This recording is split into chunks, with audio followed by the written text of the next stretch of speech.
Hey everyone, it's Kyle from Kool Collectibles. It's another great Saturday morning here in Australia, and since it's almost the end of October, I figured it's time for me to do the Q3 2014 collection update. So I'll give you guys a quick look at what I've picked up in the last 3 months or so. I've had quite a few Black Series figures come in, so I did get the Jabba the Hutt SDCC exclusive set. And also got the Speeder Bike and Biker Scout set with the Proto Bobber coming in just the other day. I also have the Clone Trooper and Anakin Skywalker as part of that wave. So I have sort of started to steer away from the 3 3/4 inch scale. I have sort of displayed them together with both of those scales, but I don't have all of the 3 3/4 inch figures that might be coming out. So for example, I don't have a Chewbacca. I did try and order a Chewbacca, but the eBay seller scammed me out, but thank God for PayPal buyer protection, so I got my full refund on that one, so screw him. But I will be picking up the next wave and all the other future waves for the 6-inch Black Series, so hang out for that. No changes to the MOTU Classics figures. I did get the Playmates movie versions finally, and I guess they were pretty disappointing, but I'm still definitely glad to have them in the collection. On this side of things, I am still kicking myself for not buying more of the glass inserts. I was hoping for an IKEA sale to complete the 2 cubicles on either side there, but then they stopped making the expedite and stopped making the glass inserts as well, so that was pretty stupid on my part for trying to cheapen out on that. But I've rearranged a few things, so now there's Blu-rays and all the books and so on around the figures, so I definitely need another glass cabinet, which I'll get into in a second. But that's pretty much it on this side. This is just the seat that I sort of just lounge on, my wife's old seat. They're all the boxes I'm gonna get rid of because I don't need to hang on to those. These ones I'll keep for the time being. I did pick up these little accessory boxes to store all the accessories, which is a nice neat way to get them. And the Jordan and Rodman figures, which I got in the last few months as well. So just going around here, there's the new Hot Toys Battle Damage Terminator figure, and it is a gorgeous figure. So if you still haven't got this, you really need to get onto it if you're a Terminator fan or classics, 80s classic action movie fan, because it's probably one of the best likenesses for Arnold I've seen anyway. I did post the review last night, so check it out if you can, because it's an awesome figure. And I do have RoboCop coming, so hopefully that gets here soon. On this side of things, I did get Cammy in the last 3 months as well, so a beautiful companion to Chun-Li, and hopefully Jury and the Poison and the others come out soon as well. But that's my Bishojo line up the top there. I did rearrange the Masterpiece Transformers. All of them were down there before, but I thought I'd give it a go to see what they would look like, all the robots and so on this side of the display room. And I probably don't like it as much, so I'll probably rearrange things again and move everything back down there, because I do want to get some of the large toy stages backdrops that are about 90 centimeters in width, so they'll fit perfectly on both sides of that cabinet. So I will be moving the MPs back there.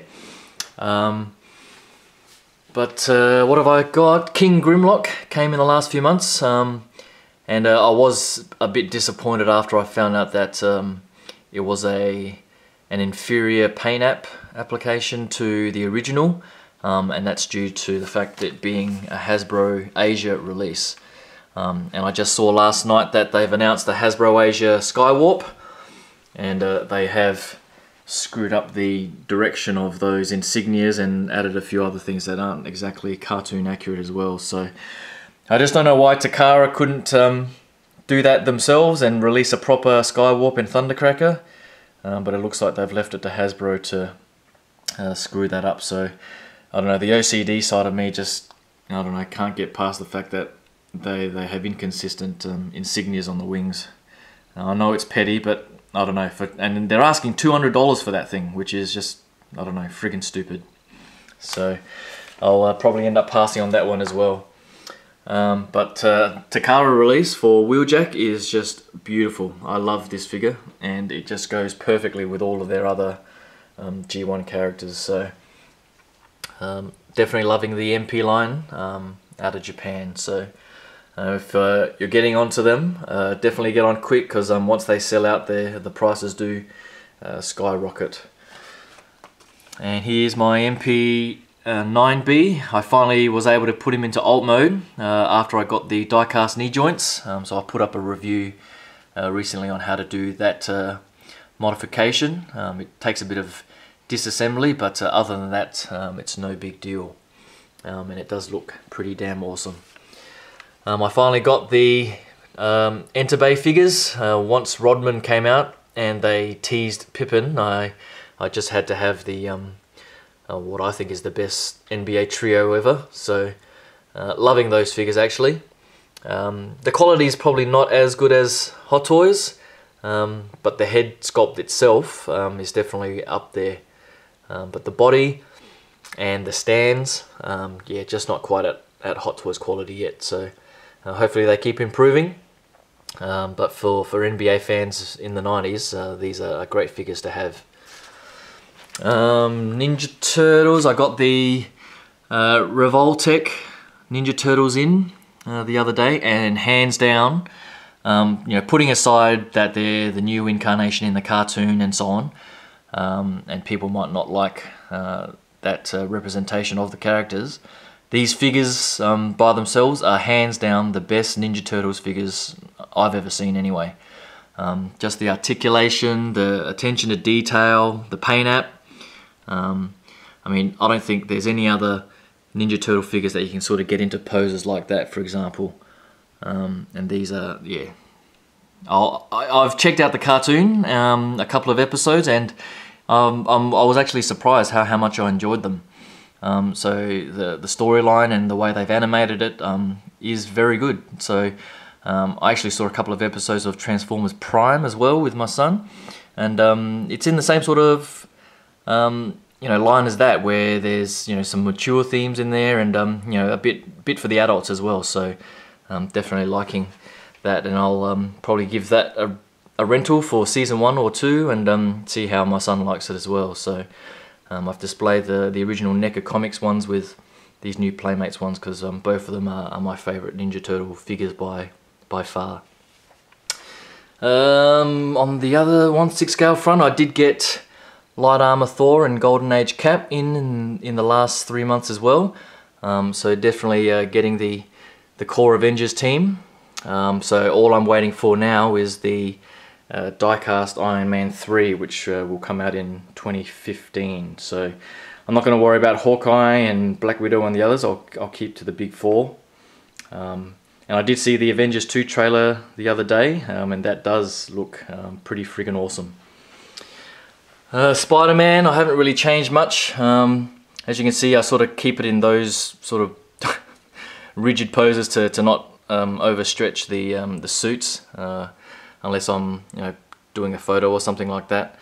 But honestly, Amazing Spider-Man 2 pretty much made me hate Spider-Man, so I am looking to sell the black suit, and I've had a couple of people interested, but if no one's interested, I'll hang on to it. But yeah, I've sort of started to lose interest in Spider-Man now, and from what I've heard, where Garfield's not even returning for the 3rd movie, I don't know how they could have just left that movie, the 2nd movie anyway, in that state. That was just a friggin' shambles on Sony's part, if you ask me. What have we got up here? Or just the accessories that I've left out that I haven't taken any photos yet of the the alternate head sculpts and so on for the Revoltech. I also got Captain America in for the artifacts, so that line is looking really nice as well. I've got Hawkeye waiting in my pile of loot, and hopefully Thor and Iron Man aren't too far behind. So alongside the Justice League, I think those artifacts plus statues from Kotobukiya are pretty damn awesome. Oh yeah, one thing I was going to ask you guys. Collecting friend of mine, Seth Stoneberger, has his Stony Stands Facebook page.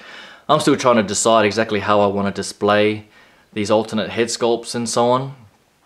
So I was playing around with these little stands I got for the Masterpiece Transformer collector cards.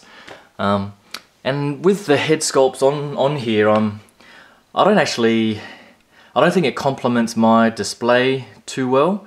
With head sculpts, it sort of creeps me out a little bit. But what I am thinking is that those stands that Seth does would actually go really well with helmets. So if I've got a display where, you know, the clone trooper or whatever is holding or is unmasked, and there's an alternate helmet, I think that would go really well with his stands. Just like the Predator masks, I think they go really well. But just floating head sculpts, I guess for me they look a little bit weird, so I probably won't be using them for head sculpts, but I will be making an order soon for helmets and masks and so on, so I'll see how that goes. So the display down here, I did, like I was saying before, I moved all the Masterpiece Transformers out of here and put all the 1/6 scale figures in there, so it does look very cramped. I've had to leave this spot here open because that's the only place that's got any decent LED lighting for me to do just some photos and so on. So I've left that space empty, but there is a lot of stuff coming now with Hot Toys, doing Star Wars as well, some of the Aliens classics, and even Sideshow, you know, pumping out the TIE Pilot, you know, X-Wing Luke, the Speeder Bike and Biker Scout coming soon as well. There's a lot of Star Wars stuff coming, and so I'm definitely going to need another cabinet. And when I got this one, it was the low wide one that sort of fit this spot underneath the posters perfectly. But what I'm going to do is move this chair out the way, number one, and put a glass cabinet over here. Oh, actually, I was probably going to move these Detolfs to this side and fit it in that spot there, or maybe, you know, on either side of eventually where the projector or TV will be on this wall, and have the corresponding cabinet that looks like this but effectively twice as high on this side to replace that gap there. So it is very expensive. The cabinet itself is about $900, I think, but I guess after I've, you know, invested in this particular one, which cost about $700 or so, $600-700 I think. Yeah, the figures, if they're displayed right with, you know, given room to breathe, they really do look amazing. So that's in the budget for 2015. So we'll see how we go there. So I guess that's been a pretty big last quarter. I hope you guys have been liking the photos on the website and the Facebook page and my video reviews. So I still got a lot of statues coming up, and Robocop still coming, I guess, and R2-D2. I guess some of the ones I was expecting, like Hoth, Luke and Han, have now been delayed to 2015. So there's probably only 2 or 3 1/6 scale figures left. But there will be Masterpiece Bumblebee, Ultra Magnus, coming before the end of the year, which will be amazing. More Kotobukiya statues, and Black Series and so on. So hope you can keep in touch through the next 3 months at least, leading up to the end of 2014. The Facebook page is now almost up to 37 or 38,000 followers, so hopefully that can keep growing as well. And thanks to all the YouTube subscribers, that's been steadily growing as well. So If you like what you're seeing and you like my sort of ramblings, I hope you can click that subscribe button and stay tuned for all the other cool stuff that I've got coming up. So thanks again, and I'll talk to you guys soon. Cheers, bye.